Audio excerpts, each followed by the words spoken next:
줄이 여기에 묻혔다. 내 조상의 뼈가 여기에 묻혔다. 그러면 이건 내 땅이다 이거예요. 그래서 증명을 할 때 문서로 증명하는 게 아니고 이게 우리 땅이다 하는 걸 증명하는 걸 탯줄 묻은 자리, 자기 조상의 뼈 묻은 자리, 이게 홈타운입니다. 그런 면에서 저와 여러분들의 홈타운은 어디죠? 그래서 저 운전을 하고 오면서 바울의 얘기대로 한다면 저와 여러분들이 생명을 얻은 곳은 십자가 위입니다.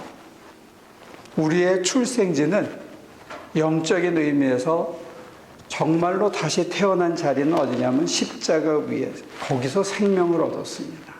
자기 마음대로 살다가 세상의 가치관에 따라서 살다가 여기저기 휘젓고 자기 원하는 대로 살다가 어느 날 딱 부딪혔는데 그 십자가 위에서 그가 날 위해 내게 정말 생명의 길이 뭔지를 가르쳐주기 위해서 돌아가셨다. 이게 이제 우리가 흔히 대속교리라고 얘기하죠.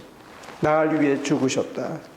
처음에는 그가 피 흘려서 내 죄를 다 씻었다 이렇게 단순하게 생각을 했는데 신앙의 생활을 쭉 하다가 보니까 그가 십자가 위에 달리기까지 살아본 삶과 십자가 위에서 죽으면서 저와 여러분들에게 인간이 어떤 길로 걸어가야 하는가, 뭘 위해서 살아야 하는가, 도대체 뭐 하다가 가야 하는가, 하나님을 위해서 살다가 가고 하나님을 위해 살다가 가는 게 남을 위해 사는 거고 남을 위해 사는 게 진정으로 자기를 위한 인생의 참길이다 하는 것을 십자가 위에서 예수가 보여주셨고 내가 그분의 삶을 내 삶으로 받아들이고 내가 그분 안에 살아가는 삶을 선택해서 한 걸음 한 걸음 가면서 그 은혜 속에 우리는 진정한 생명을 시작했다. 그래서 바울은 그렇게 얘기하죠. 우리가 세례받을 때 십자가에 매달려 그리스도와 함께 죽고 그리스도와 함께 다시 살았다. 그러니까 우리의 생명의 시작은, 기독교인들의 생명의 시작은 십자가라는 게 십자가. 여러분들의 출생지는 다시 패스포드를 만들면 거기다가 써놓으세요. 9100 터한가. 이게 아니고 십자가. 거기가 우리의 원적지다 이거예요. 그럼 우리의 마지막 고향은 어디냐? 아주 보수적인 신학자들은 죽은 다음에 천당을 우리의 고향으로 얘기합니다. 그것도 의미가 있죠. 그런데 오늘 이 본문에서 상징하고 있는 우리의 마지막 홈타운은 어디냐면 십자가라는 거예요. 십자가. 왜 십자가냐? 예수님에 대해서 여러 얘기를 했어요. 엘리 엘리 라마 사막단이라는 마지막 말씀을 하실 때 수많은 사람들이 그것을 보았고 들은 사람들이 엘리야를 부르나 보다. 엘리라는 단어를 들었기 때문에 자기의 귀로 듣고 자기가 알던 상식으로 예수를 평가하는 거예요. 그 다음에 한 칸 더 머리가 빨리 돈 사람은 오케이, 그러면 엘리야가 와서 구해주나 구경하자. 진짜 그런 기적이 일어난다면 한번 보자. 이런 사람도 있고 또 조금 안 돼서 자기 마음에 달려가서 신포도주로 갈증을 해소하고 잠깐의 진통을 주기 위해서 주는 사람도 있었어요. 제일 한심한 사람들은 누구냐면 갈릴리에서부터 따라온 여자들이 있었습니다. 멀찍이 지켜보고 있었다 이렇게 돼 있어요. 갈릴리에서부터 시중을 돌아서 쫙 따라왔는데 그 사람들은 자기들의 관습대로 가족들은 십자가 앞에 못 서 있고 시체를 나중에 걷어다가 기름 발라서 동굴 무덤에 집어넣으려고 멀찍이 서 있었거든요. 그런데 여기서 가장 그 특징적인 사람들이 누구냐면 다가와 겐조라는 일본 신학자가 이걸 찾았는데 예수의 죽음에 대해서 가장 특이한 증언을 한 사람이 이 백부장과 함께 지키던 사람들이라는 거예요. 무슨 말이냐면 다른 사람의 목을 베거나 십자가에 처박는 거 이거 굉장히 스트레스가 많은 직업이거든요. 그리고 이 백부장은 100명의 부하를 거느리고 십자가형을 취하는 그것을 집행관인데 그 집행관이 얼마나 많은 사람들을 죽이는 자리에 있었겠냐. 그 죽일 때마다 정말로 이걸 즐긴다는 게 참 어렵거든요.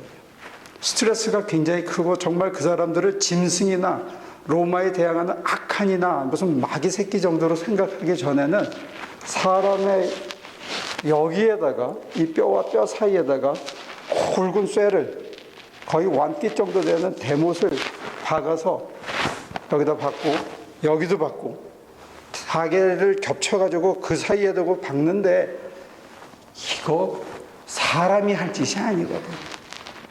그 엄청난 스트레스를 받고 그 다음에 묶어서 세우는 그 일을 수없이 반복한 이 사람이, 그리고 그의 부하들이 뭐라고 증언을 했냐면 이 사람이야말로 하나님의 아들이다. 그 왜 그랬을까? 그래서 다가와 견주는 엄청난 자료를 뒤지고 엄청난 상상력을 발휘해서 이런 결론을 내려요. 대부분의 사람들이 십자가에 올라가면 잘못했다고 합니다. 내려달라고. 자기의 과거를 배신한다는 겁니다. 애국 투사였는데 로마에 대항해서 칼을 휘두르던 용기 있는 사람들이었는데 십자가에 달리면 거의 대부분이 같이 일했던 동지들을 배신하고 밀고 한다는 거예요. 나만 그런 게 아니라는 게, 어떤 놈도 같이 했다고 소리 지르면서 그 사람을 저주하고, 그리고 심지어는 자기의 인생과 자기가 했던 일을 부정하고 하나님을 향해서 삿대질하고 악을 쓰고 그러다가 처절하게 죽어간다는 거예요. 그래서 전설에 의하면 3일 이상 매달려 있으면 이 사람은 무죄 방면했다는, 그 정도로 극형이 이게 십자가의 형이거든요. 그런데 오늘 마태복음에 보면 예수님은 딱 한 말씀 하셨습니다. 딱 한 말씀. 자기 달아난 제자들을 배신하지도 않았고, 잘못했다고 용서해달라고 살려달라고 부탁도 안 했고, 자기가 살은 모든 삶을 대해서 회한을 가지거나 후회하는 것도 아니고, 이제 내려가면 다시는 로마에 대해서 덤비지 않겠다고 타협하지도 않고 그냥 한 소리 한 거예요. 엘리 엘리 라마 사막다니, 어찌하여 하나님 나를 버리시나이까. 그래서 이 신학자가 쭉 뒤져보니까 하필이면 이게 시편 21편이라는 거예요. 시편 21편을 보면 사람들이 저의 머리를 흔들고 조롱하면서 지나가고 제비를 뽑아 옷을 나누고 하는 플롯이 이 마태복음에 나와 있는 플롯하고 똑같이 이어진다는 거예요. 시편 21편의 시각으로 마태복음이 기록되었다는 거예요. 그런 맥락에서 쳐다보면 시편 21편의 제 첫 줄인 엘리 엘리 라마 사막다니에 대한 진정한 의미는 시편 21편의 맨 마지막 절을 가지고 해석해야 맞지 않겠느냐, 이런 의문을 던집니다. 근데 설득력이 있어요. 그래서 처음에 뭐라고 얘기하냐면 어째 나를 버리신다니까, 무덤에 들어간 자가 어떻게 하나님을 찬양하겠습니까? 왜 어찌 이 원수가 이렇게 길을 쓰는데 저를 돌아보지 않습니까? 하고 막 소리를 지르죠. 그리고 원수가 내 옷을 나눠가지고 조롱하고 고개를 흔듭니다. 하나님 나를 어찌하려 할 겁니까? 이게 15절 16절까지 이어집니다. 그러다가 갑자기 17절 18절에 가면 하나님을 찬양합니다 이렇게 바뀌어요. 불과 몇 절 사이에 절규와 탄식과 하나님을 향한 단발매적인 비명이 하나님이 하셨습니다. 하나님이 이루십니다.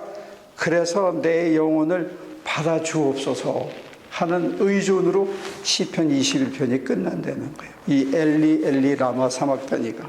그런 의미에서 본다면 사실은 절규와 버림받음에 대한 절규와 그리고 수많은 원수들이 자기를 둘러싸고 있는 이 절박한 현실에 대한 탄식을 이스라엘 사람들은 수없이 겪었다는 거예요. 그런데 어떻게 그 약속한 민족이 예수님 오시기 전까지 800년, 1000년을 살아남았느냐. 거기에는 기적이 있었습니다. 이걸 우리 멀쩡한 이성을 가진 신앙인들이 가장 받아들이기 힘든 부분인데, 지난주에 말씀드린 것처럼 십자가 위에서는 사람이 할 수 있는 게 아무것도 없는 바로 그런 자리입니다. 사람은 더 할 수 없는 바로 그 자리에서 하나님이 뭔가를 하시는 거예요. 이걸 기적이라고 부르고 이걸 신비라고 부릅니다. 그 신비를 체험했을 때, 쉬운 얘기로 그 십자가에서 외로움에서 이스라엘 사람들이 절망하고 절규하고 막 부르짖는데, 나 혼자라고 막 소리 지르고 어떻게 신음하고 있는데, 그 순간 어떤 신비를 체험하냐면 누군가가 뒤에서 와서 자기를 꼭 끌어안아주는 백허그를 당한, 자기보다 훨씬 크신 이가 자기를 이렇게 꼭 끌어안아주는 그런 신비를 체험했다는 거예요. 그래서 내가 당신께 나를 의지합니다, 내 생명마저 다 의지합니다 하고 다 드렸다는 거죠. 이 신비의 체험이 사실은 신앙의 결정적인 포인트예요. 그러니까 윌리엄 제임스라는 사람은 릴리저스 파이어티라 그래가지고 개인이 갖고 있는 깊은 종교적인 신성의 끝자리에서 모든 인간의 한계를 뛰어넘는 시면이신 하나님을 만나는 그 자리가 있다는 거예요. 이게 신앙의 뿌리입니다. 사실 우리처럼 많이 따지고 책 많이 보고 또 성경 공부 열심히 하는 교회, 또 몸으로 부딪히는 교회에서는 사실 이거를 참 강조하기가 힘들어요.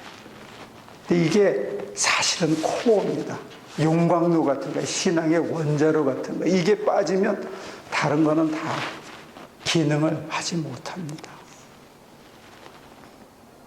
이게 튀어나가서 다른 사람들에게 전도의 문을 막고 주책 없는 기독교인처럼 오해받는 게 싫어가지고 좋은 용광로 만드느라고 성경 공부 많이 하고 기도 많이 훈련하고 그 다음에 선교도 하지만, 실제로 이거는 저와 여러분들이 각자가 하나님을 깊은 시면에서 나는 다 절망해, 나는 더 이상 못하겠는데 하나님께서 이렇게 뒤에서 뭔가 안아주셔서 내가 아니라 하나님이 하셨다는 어떤 고백이 있고 그 놀라운 체험이 있어서 내 영혼을 당신께 맡깁니다. 바로 이 모습을 보면서 백부장이 이건 일반 사람이 아니다. 이 인간은 다른 인간이다. 이게 보통 인간이 아니다. 야, 어떻게 저 자리에서 저렇게 한마디 하고 그냥 묵묵히 받아들이고 죽을 수 있을까? 물론 우리가 백부장이 시편 21편을 외웠다고 상상하기는 어렵습니다. 이건 마태복음의 독특한 기술 방법인 것 뿐이죠.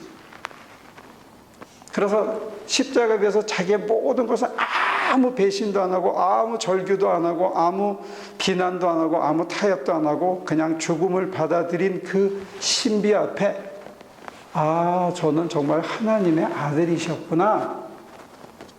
바울의 얘기대로 한다면 저는 하나님과 동등 본체이시나 자기를 비워 종의 모습으로서 죽기까지 순종하셨다. 어디에서? 십자가에서. 그래서 십자가에서 하나님의 아들이셨다는 것이, 하늘에서부터 하나님의 아들이셨는데 땅에 와서 자기 고향에서는 못 알아줬는데 거기서 성실히 끝까지 살아서 십자가의 아들로 십자가에서 그 자리에서 딱 부딪혔을 때 이방인의 눈에, 무지랑이의 눈에, 아무것도 모르고 전희애와 전통의 비늘이 씌이지 않은 인간의 눈에는 그가 누구로 보이느냐? 하나님의 아들로 보여요. 저와 여러분들이 인생을 다 살고 나서 우리를 잘 모르는 사람들이 저와 여러분들을 봤을 때, 야, 저 사람은 정말 하나님의 아들이었구나. 저 사람은 정말 하나님의 딸이었구나. 그런 소리를 들으실 수 있겠습니까? 거기가 우리의 고향이래, 우리 집이래. 내가 내 본연의 모습을 되찾는 곳. 내가 나의 진정한 정체성을 진절로 회복하고 그것을 다른 사람에게 온몸으로, 온 삶으로 이렇게 풍겨서 그들이 그 감동으로 내가 하나님의 아들을 만났구나, 내가 저를 통해서 하나님을 만났구나 하는 것을 완성시킬 수 있는 자리. 이번에 가가지고 3일을 목욕을 못해가지고 이제 물이 쫄쫄 나와가지고 머리를 갖다 대니까 시원해. 그래서 비누를 막 감았는데 안 풀리더라고요. 그래서 한 3분 동안 하니까 이렇게 했는데 물이 끊겼어. 물을 아끼려고 껐었죠. 그리고 이제 틀고 나오니까 안 나와. 제가 어떻게 할게요? 궁금하시죠? 홀랑 벗고 있었는데. 그래가지고 휴지를 꺼내가지고 닦았어.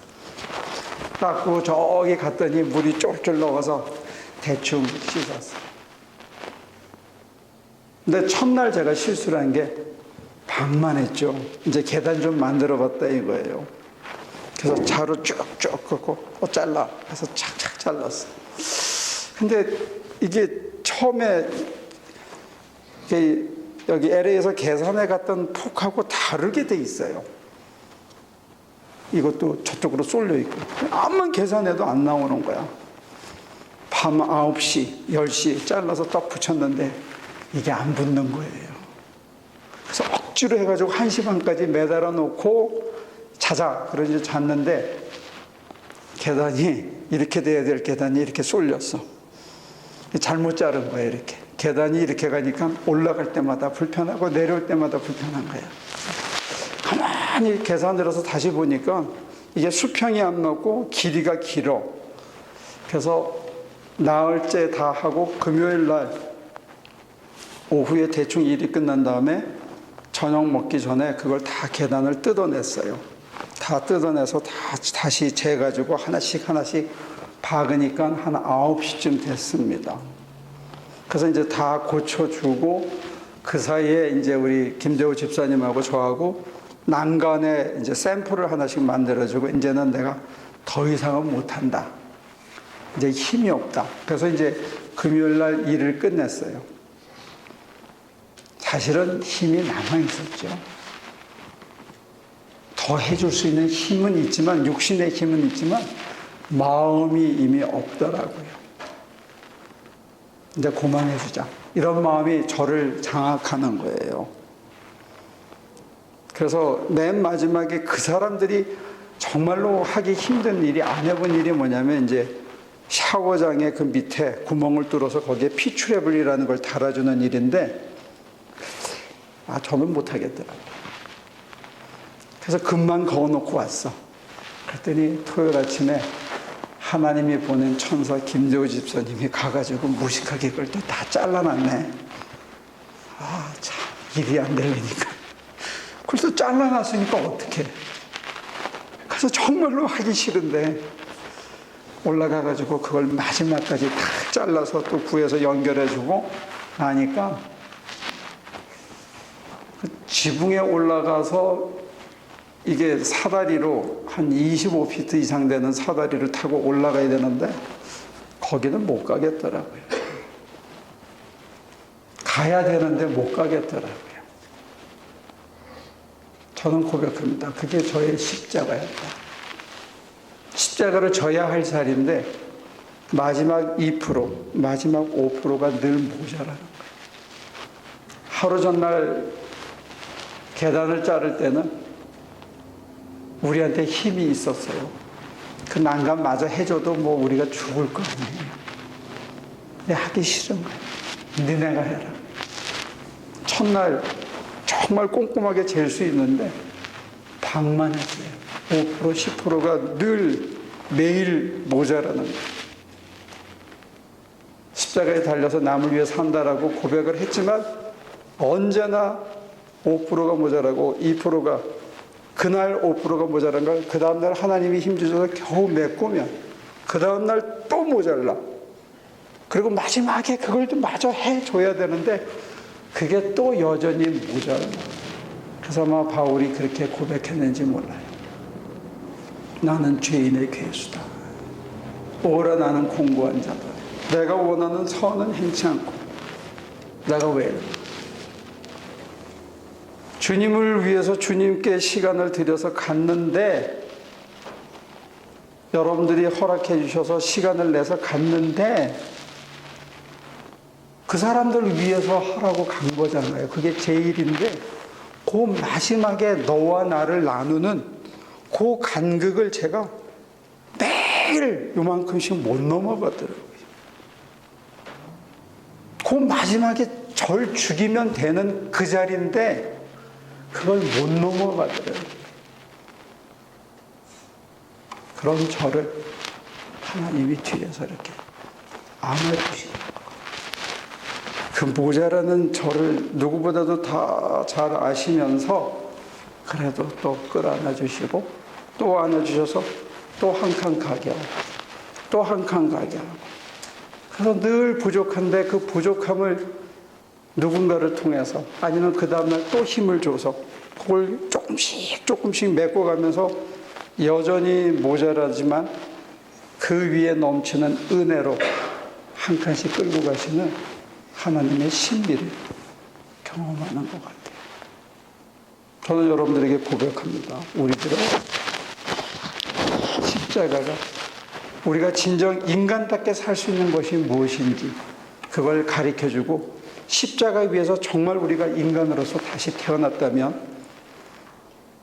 그 십자가 외에 마지막까지 우리의 세상 풍조를 따르는 우리의 가치관을 죽이고 우리의 이고와 자기 중심을 매일 매달아 죽인다면 언젠가 저와 여러분도 나를 죽인 바로 그 현장에서 사람들이 하나님의 아들을 만났다고 고백하는 날이 오지 않을까. 여러분들의 고향은 어디라고요? 십자가인 줄로 믿습니다. 여러분들의 진정한 집은, 여러분들의 집은 어디라고요? 십자가인 줄 믿습니다. 거기에 하나님께서 여러분들을 뒤에서 꼭 안아주는, 그래 나는 압니다. 내가 다 최선을 다하지 못하고 배신했다는 걸 저는 압니다. 저는 모자랍니다. 그런데 하나님은 끌어안아 주시고 다시 변화시켜주는 그 자리. 그래서 저를, 여러분을 점점 하나님의 신성을 회복하는 참된 인간으로, 참 하나님의 아들로 변화시켜가는 위대한 자리가 십자가에서 완성될 줄로 믿습니다. 기도합니다.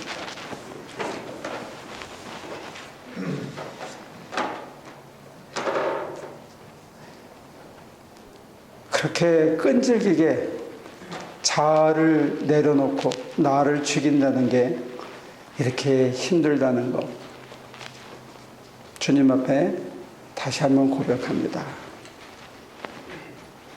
정말 하나님이 다 문을 여시고 다 준비하시고 할 수 있는 힘과 지혜를 다 주셔도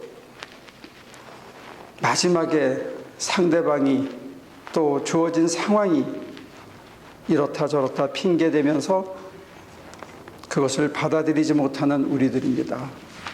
형제가 얄미롭다는 이유 때문에 끝까지 사랑하지 못하고, 형제가 옛날에 나에게 상처를 줬다는 이유 때문에 그를 끝까지 덮어주지 못하는 저희의 모습입니다. 하나님이 지금까지 은혜로 살려주셨는데 내 생각에는 그거 없으면 죽는 줄 알고 끝까지 붙들고 놓지 못하는 우리들입니다.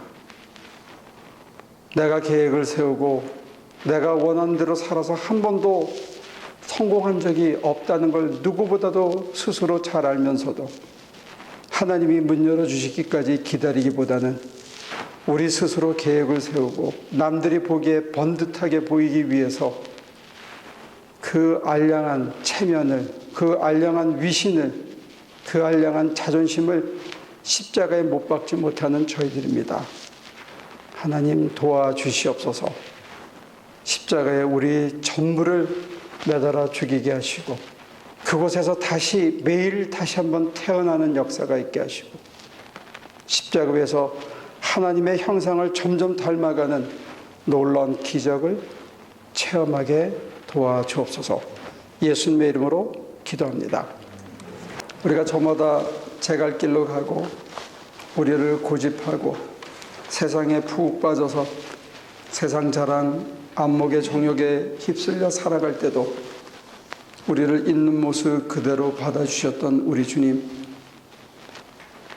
끝없이 항거하고 끝없이 우리 각자가 원하는 대로 그 욕망을 쫓아 살 때도 우리 속을 누구보다도 잘 아시면서 우리를 품어주셨던 주님, 사람들을 먼저 생각하고 하나님을 뒷전으로 여기며 살아왔던 우리를 누구보다 잘 아시면서 썩은 냄새나는 우리 심장 속에 기꺼이 함께 내재해 계셨던 우리 하나님, 이 시간 우리의 잘못과 허물을, 우리의 교만과 부족과 어리석음을 고백합니다.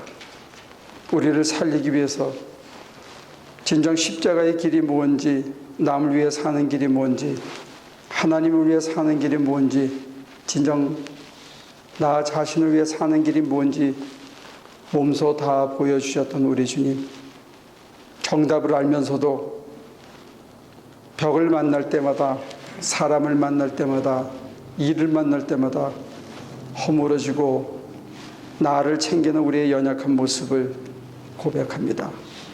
우리가 이토록 연약하고 완악함을 이 시간 자복하니 주님, 우리를 도와주시옵소서.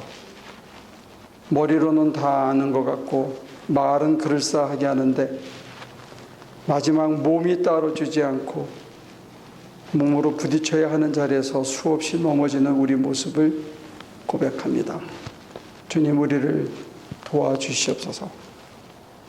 나를 아끼고 나를 먼저 생각할 때 우리의 관계가 깨지고 부부 사이가 멀어지고 친구 사이가 한없이 소원해지는 것을 수없이 경험하면서도 주님처럼 생각하고 주님처럼 행동하고 주님처럼 품어주는 것을 끝내 하지 못하는 우리의 모습을 고백합니다. 주님이 십자가 위에서 하나님의 아들이라는 걸 확증하셨듯이 여기에 있는 우리들도 매일 십자가에서 죽을 수 있도록 도와주시옵소서. 매일 변화되는 우리의 모습 속에서 사람들이 하나님을 만나는 역사가 있게 하시고 매일 죽어가는 십자가 위에서 여기에 모인 우리 모두가 하나님의 아들의 형상과 동일한 모습으로 점점 변해가는 기적을 체험하게 도와주시옵소서. 이제는 우리 주 예수 그리스도의 은혜와 아버지 하나님의 크신 사랑과 성령의 힘주심이 하나님의 살아계심을 삶의 어떤 조건 속에서도 드러내는 당신의 귀한 종들이 되도록 축복해 주시기를 예수 그리스도 이름으로 간절히 축원하옵나이다.